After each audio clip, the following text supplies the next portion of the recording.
On August the 31st, 1997, the world was rocked by the tragic death of Diana, Princess of Wales. Loved by millions, Diana was more than just a royal. She was a figure of compassion and a beacon of hope. One of the most famous women in the world, the People's Princess. Her sudden and untimely death in a car crash in Paris left the world grieving. And some have been questioning the circumstances surrounding her death ever since. Was it really a tragic accident, or is there more to this story? Why do so many people question the official version of events? Why did Diana write before the crash that Prince Charles was planning an accident in my car? Was this really just a coincidence? If the driver Henri Paul was intoxicated, then why was he pictured on CCTV, appearing completely sober? Why were all the seatbelts found to be in good working order, except one, the one where Diana was sat? And why, of the 14 CCTV cameras in the tunnel, did none of them capture the accident? These are just some of the unanswered questions in this case that have led to years of conspiracy theories and doubts. And so in this video, we explore the evidence, the conspiracy theories, and the truth behind the question that has now lingered for over 2 decades. Did the royal family kill Princess Diana?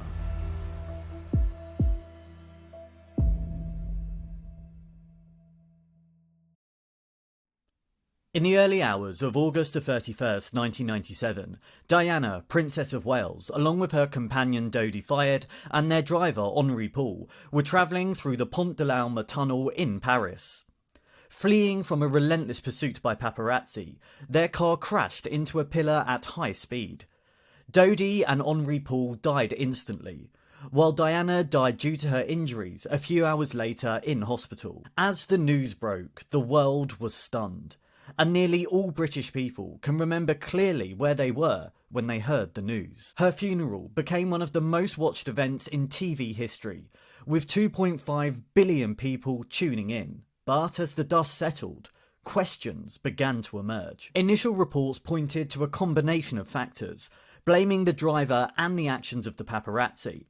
However, not everyone was convinced. In particular, Egyptian businessman Mohammed Al Fayed, whose son Dodi died alongside Diana, began to dispute the official version of events in the British tabloids. In what would become the start of a campaign that would continue until his recent death, he believed that Dodi and Princess Diana had been deliberately killed by the royal family. Years of speculation and doubt have followed, and in response, 2 major investigations were set up to look into the crash. The first was conducted by French authorities in 1999 and concluded that Diana's death was a result of an accident. They deemed that the driver Henri Paul was intoxicated, driving at high speed, and was trying to evade the paparazzi. A deadly combination that led to the crash. And in 2004, the British government launched its own investigation, known as Operation Paget, led by Lord Stevens. This inquiry was specifically tasked with addressing the numerous conspiracy theories that had begun to circulate and that we will explore in this video. That investigation concluded that there was no credible evidence of a conspiracy. But these investigations were quickly labelled by some as a cover-up, and they left more questions than answers. So let's take a look at some of the most prominent alternative theories and the evidence that has fueled them. One of the most widespread theories is that the British royal family had motive and needed to get rid of Diana. According to this theory, Diana had become a major problem for the monarchy. Her global popularity and her public criticisms of the royal family, particularly after her divorce from Prince Charles, had made her a liability. She was on the front pages every day, damaging the monarchy with practically every action she took. Further, her relationship with Dodi Al Fayed, a Muslim, is believed by some to have been a threat to the British royal family, whose monarch is the defender of the faith. And of course, Diana's death would also help pave the way for Charles to marry his long-term partner, Camilla Parker Bowles, now Queen Camilla. And after all, the royal family has a long history of violence. Its entire existence is built upon conquest and murder, and they have form in murdering people they no longer wanted around. George I instigated the murder of his wife's lover, Philip Collingsmark, back in the 18th century, while when George IV's wife, Queen Caroline, refused to divorce him, she ended up with a mysterious illness that killed her shortly after. Many suspect she was poisoned by the monarch. Another theory suggests that Diana was pregnant with Dodi's child and that the couple were planning to marry. According to this theory, the idea that the mother of the future King of England could marry a Muslim man and have a child with him was unacceptable to the British establishment. Mohammed Al Fayed, Dodi's father, has been a vocal advocate of this theory, claiming that the couple's relationship posed a threat to the royal family and the British state. It therefore follows that the monarchy has history, motive, and cause. They needed to get rid of Diana to protect the royal family. The monarchy's first reaction to Diana's death seemed to lend more weight to this theory. The Queen was seen as distant and uncaring. In particular, her refusal to fly the royal standard at half-mast at Buckingham Palace provoked angry headlines in the newspapers. "Show us you care," the front pages read. But how strong is the evidence for the theory that the royal family were really involved? Firstly, on the initial reaction by the monarchy, the palace's reaction was likely dominated by royal protocol. No flag could fly over Buckingham Palace, as the royal standard is only flown when the monarch was in residence and the Queen was at the time in Scotland. Similarly, the distance and coldness by the royal family spoke more of the Queen's personal style: never complain, never explain. The absolute embodiment of the British stiff upper lip. She was unemotional, some might say unloving. She believed in mourning in private and found herself completely disconnected from her grieving public. There's also limited evidence that Diana was planning to marry Dodi. Statements she gave to her eldest sister and friends were unanimous that she was firm about not wanting to get engaged or married to anyone else at that point in her life. CCTV footage shows Dodi shopping in a jeweller's the day before the crash. However, according to the footage and the shop assistant, he did not purchase a ring and instead left only with a catalogue. There is also no evidence that Diana was pregnant at the time of the crash. In January 2004, the former coroner of the Queen's household, John Burton, said that he attended a post-mortem examination of the princess's body at Fulham Mortuary, where he personally examined her womb and found her not to be pregnant. But what if all of this is wrong, or part of the cover-up, and Diana really was in fact planning to marry Dodi and was pregnant? Would the royal family really have objected so strongly to have killed her? Some of the evidence suggests not.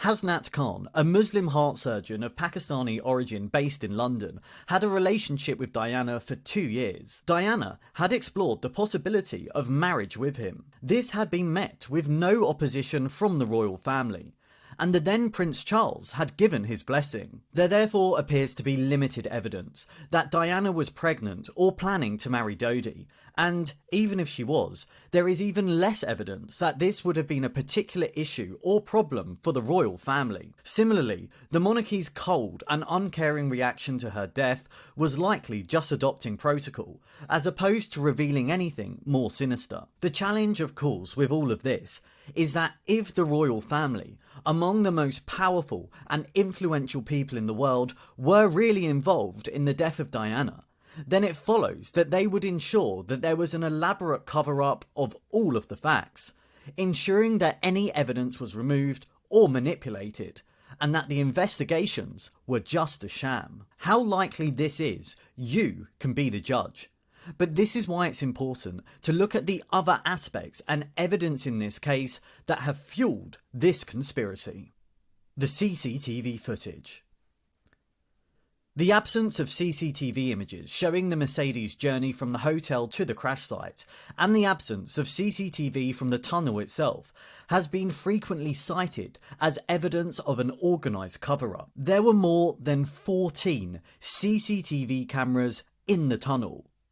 though none of them recorded any footage of the fatal collision. This is extraordinary when you think about it. The underpass is only 133 metres, 502 feet long. How could it possibly be that of the 14 cameras, none of them captured the crash? Additionally, over 17 locations were found to have CCTV which might have captured Diana's vehicle on its route to the tunnel. Again, no footage was ever found of Diana's car. This is perhaps one of the hardest elements to explain. The CCTV which may have captured Diana's route to the tunnel were mostly private cameras operated by businesses, and were therefore mostly pointed at the buildings and not the roads. But what about in the tunnel itself? Why did none of them capture the crash? There are two theories.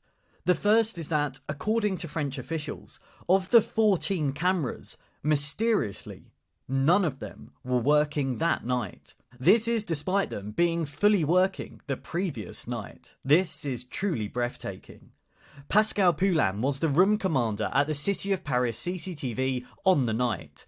He told investigators that his staff tried to use the camera in the tunnel to view the crash site, but it was impossible. He said, "The screen showed only a blurred yellow light. We tried to manipulate the camera, use the zoom and manoeuvre it, but it was in vain. We did not have any control." By that, I mean that another section must have been using the camera and manipulating it, or the camera was out of order. Other sources said the CCTV cameras inside the tunnel were turned inwards to face the walls on the night of the crash. They would therefore have been unable to record anything of the collision, the people, or the vehicles there at the time during the tragic accident or its aftermath, as they were pointing at the wall. Not until dawn on Sunday, September 1st, as Diana's body was being prepared for its return to Britain, were the cameras turned around to face the traffic again. Could it really have just been a technical error that by sheer chance managed to wipe out all of the cameras? The answer to this is we simply do not know, and you will have to draw your own conclusions. But to many, this is staggering, almost to the point of disbelief. Diana's note. For many years, theories that the death of Diana could be anything but a tragic accident were seen as the work of crazy conspiracy theorists, the ramblings of tinfoil lunatics confined to the dark corners of the web, like here. But then, in 2003, the case took a shocking turn. Paul Burrell, Diana's former butler and close friend, produced a handwritten private letter from the princess. The letter, which was written in October 1993, contained a chilling sentence. "This particular phase in my life is the most dangerous. My husband is planning an accident in my car, brake failure and serious head injury in order to make the path clear for him to marry." This development staggered and shocked the world, and was plastered across all of the newspaper front pages. Diana, some 4 years before her crash, had written that she believed that Charles was planning an accident in her car to seriously injure or kill her. Additionally, Lord Mission, Diana's solicitor, said that Diana had also expressed similar concerns to him, that the royal family was planning to kill her. Think about this for a second. A victim writes before her death her fears that she would be murdered, by whom and by how, and then she dies in that way. Think about how strong that evidence would be in any normal court trial. This shocking development led to the Metropolitan Police asking Prince Charles for an interview. In 2005, the Met Police Chief John Stevens interviewed Charles at St James's Palace. During this incredible meeting, John Stevens read the note aloud to Charles and asked him, "Why do you think the princess wrote this note, sir?" Charles replied, "I did not know anything about the note until it was published in the media." Stevens asked, "You didn't discuss this note with her, sir?" To which Charles responded, "No, I did not know it existed." Stevens finally asked, "Do you know why the princess would have had these feelings, sir?" Charles replied, "No, I don't. So, why would Diana have written this extraordinary note? Well, some believe that she didn't.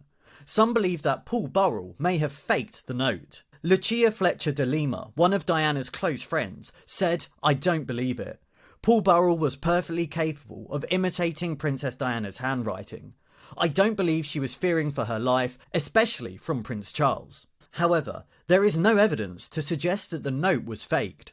Handwriting experts have analysed it to be Diana's writing, and the official inquiry accepted that the note had been written by Diana herself. And so what are we left with?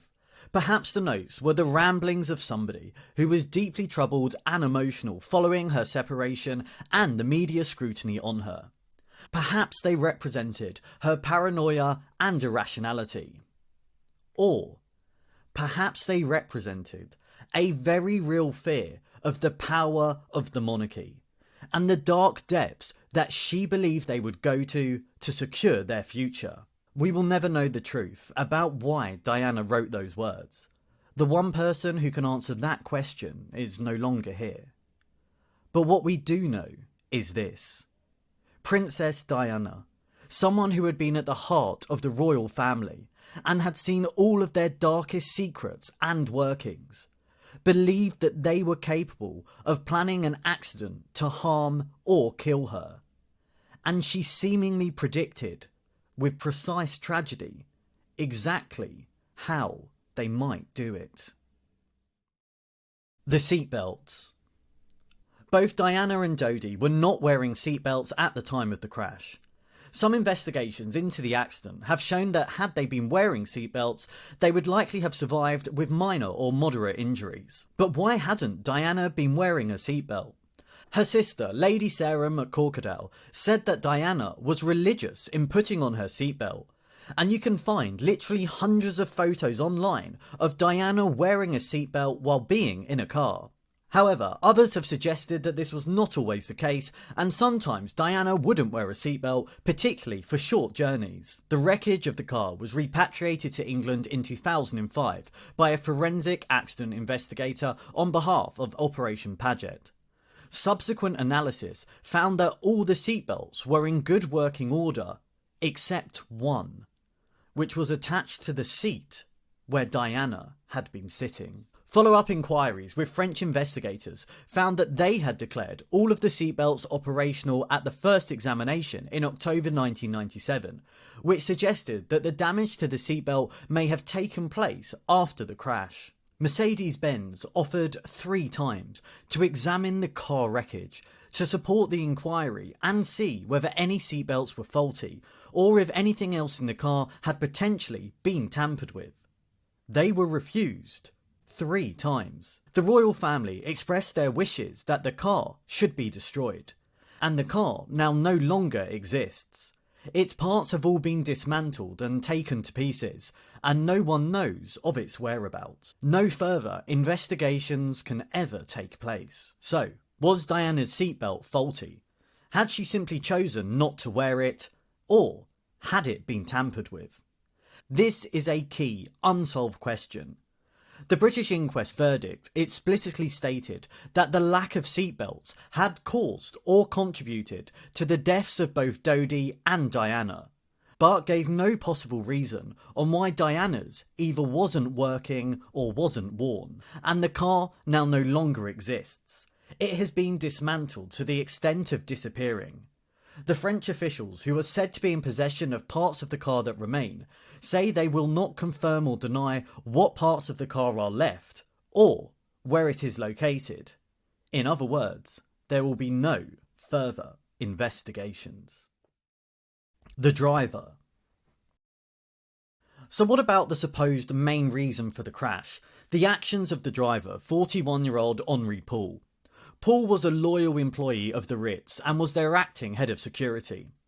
Interestingly, he was not a personal driver of Diana or Dodi, and he wasn't an experienced chauffeur. His own car was a Mini. It is said in all the reports that Paul was intoxicated at the time of the crash. A receipt from the bar shows he had drunk at least 2 drinks immediately prior to the drive, and blood samples revealed that he was 3 times over the French driving limit. When challenged on this, the French investigators ran a further test, which confirmed the test results. It was later also said that Paul was being treated privately for being an alcoholic. However, his family and friends have strongly disputed this. But if Paul really was an alcoholic who had been drinking before the crash, then why did he appear sober on CCTV? He is seen in CCTV footage walking, pacing up and down, tying his shoelace, talking, waiting for Dodie and Diana. He is then seen speaking to both Dodie and Diana, as well as engaging with the paparazzi, potentially tipping them off. Nobody who spoke to him that night suggested that he appeared drunk. And look at the footage. Does he look drunk to you? This has led some to believe that his blood tests were tampered with. Some allege that they were swapped on the night with someone else who was drunk and was in a car crash that ended up in a fire, which would explain the high levels of carbon monoxide also found in his blood. However, on the other hand, it's likely that if he was an alcoholic, then he would have had a stronger tolerance to alcohol than the average person.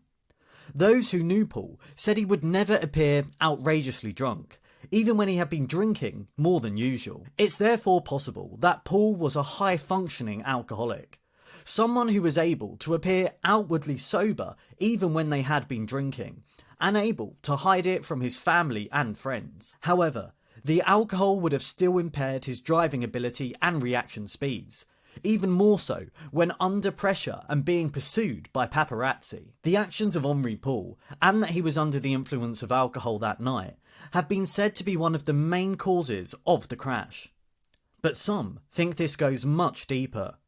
Why was a man, who wasn't even a chauffeur, had been drinking all night, then allowed to drive one of the most famous and influential women? Some believe the Secret Service, or MI5, may have been involved.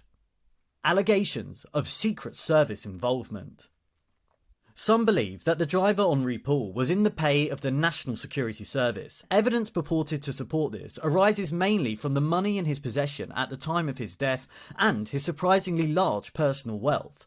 Some ask whether he was being paid to kill Diana. Richard Tomlinson, a former MI6 officer who was dismissed from the intelligence services and later served 5 months in prison for breaching the Official Secrets Act, claimed in a sworn statement to the French inquiry in May 1999 that Britain's MI6 had been involved in the crash. Tomlinson alleged that MI6 was monitoring Diana before her death, had told Mohammed Al Fayed that Henri Paul was an MI6 agent, and that her death mirrored plans that he had seen while working at MI6 that had been designed for the assassination of the then president of Serbia, Slobodan Milosevic, using a strobe light to blind his driver. However, when called to the inquiry in 2008, Tomlinson claimed that he could no longer remember whether he had in fact seen any documents of this nature. Had he really forgotten?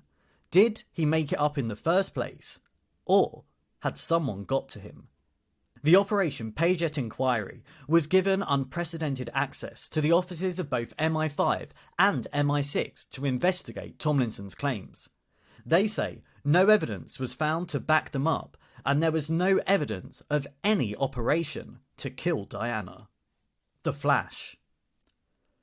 According to at least 3 eyewitnesses, and similar to claims made by Richard Tomlinson, there was a bright, white flash immediately before the crash. This had led some to believe that there was some sort of strong strobe light, used to deliberately blind the driver in the tunnel and cause a crash. There are contradictory claims from those who were travelling in the tunnel that night, but several eyewitnesses did say they think they saw the flash. Other eyewitnesses say they did not. The detailed crash reconstruction revealed the chain of events that led to the car unavoidably colliding with the pillar started well before it was in the mouth of the tunnel where the flash is alleged to have occurred. Furthermore, a strobe light of the type that was alleged to have been used would have to be so powerful that it would be bright enough to illuminate a very wide area. It would therefore have likely blinded not only Dodie and Diana's car, but also the driver of all of the other cars in the area. Plus, needless to say, the paparazzi would have been using cameras with flashes, and this is perhaps what the eyewitnesses saw. The Operation Payjet report concluded that this alleged flash never happened. Time to the hospital. What about the actions of the medical staff that night? Could they have been involved in some way? The first call to emergency services was made at 12:26 AM. However, it was not until 2:06 AM, nearly 2 hours after the call, that Diana arrived at the hospital. Some at the scene say that her initial injuries did not seem that severe. Some of the paparazzi and first responders said that Diana was injured, but was conscious and talking. It also took the ambulance nearly 26 minutes to take Diana from the crash site to the hospital. But the journey should have taken no more than 5 minutes. Some believe that those in the ambulance and at the crash site deliberately made her injuries worse, ensuring her death. But how credible is this? Those working that night say they were taking actions to try to save Diana. The ambulance was deliberately driving slowly, as they were concerned about Diana's blood pressure and the effects of acceleration and deceleration on her medical condition. Meanwhile, they also say they had to stop briefly to deal with a drop of blood pressure, and that they travelled to a hospital further away, which was better equipped to deal with her injuries. These may have, on reflection, been poor decisions, but this is very different to them being sinister. Diana's body was also embalmed just hours after her death, and before the official paperwork had been completed to authorise her embalming. Embalming the body reduces the ability for future postmortems or investigations. So, given how high profile this death was, why were the French officials so keen to embalm her body? Well, the official explanation is the weather. On the 31st of August, it was a very hot day in Paris. There were dry ice and air conditioning units in the room where Diana's body was, but it is said was still too warm. As Diana's body was due to be visited by Prince Charles and her sisters later in the afternoon, it was deemed that quick action was necessary, and so she was embalmed before any paperwork was completed, drastically reducing the ability to complete any future forensic work and against official protocol. Was this a deliberate attempt to hide future evidence, to prevent future forensic examinations, or was it really just because of the weather? The white Fiat Uno. Analysis of the wreckage of the Mercedes revealed that it had had glancing contact with a white Fiat Uno car, which led traces of paint on the Mercedes bodywork. Many eyewitnesses say that they saw a Fiat Uno fleeing the scene, and therefore it's suggested by some that this car deliberately drove into Diana's car to cause the accident. The French police tried for years to find the mysterious car, but never did. Mohammed Al Fayed suggested that the car belonged to James Anderson, a French photojournalist who owned and drove a white Fiat Uno, the paint on which was identical to that found on the Mercedes. Some think he was also in the pocket of MI6. However, it turned out that it was impossible to quiz Anderson further, as in May 2000, he was found dead. The official verdict was suicide. But some question whether he was assassinated by the security services because he was involved and had been linked to the case. His body was found in a burned out car with a hole in his temple, which some might say is an odd way to commit suicide. Setting fire to a car and then shooting yourself. The French pathologist concluded that the hole in his temple was not a bullet hole, but was rather caused by the intense heat of the fire, but many don't buy this. Operation Payjet found no evidence that Anderson was known to any security service or that his death was suspicious. To this day, at the time of filming in 2024, despite continuous, extensive searching, this white Fiat Uno that hit Diana's car has never been found. And so what are we left with? The challenge with any high profile case like this is that if there really was a vast royal plot and cover up, then it would follow that the government, police, French officials, independent inquiries were all part of that cover up. After all, you have state institutions investigating other state institutions. And therefore, despite every official investigation concluding that it was just a tragic accident, some will still struggle to believe it. Look, perhaps if you look hard enough, you can find a conspiracy in every story. Every story has its holes, its anomalies, its oddities. But ask yourself, what are the chances? What are the chances that all the CCTV cameras weren't working? That of all the seatbelts in the car, Diana's was faulty? That the driver appeared perfectly sober before the journey, but was said to be drunk? That it took so long to get Diana to the hospital? That her body was embalmed just hours after her death against protocol? That the mysterious white Fiat Uno was never found? And that Diana herself would seemingly predict her death exactly as it happened some years before the crash? Are these all just coincidences? You will need to be the judge. And then maybe the only way we can conclude is like this. If the royal family really did plan an accident to kill Diana and then cover it up, then the way they might have done it would have looked an awful lot like this.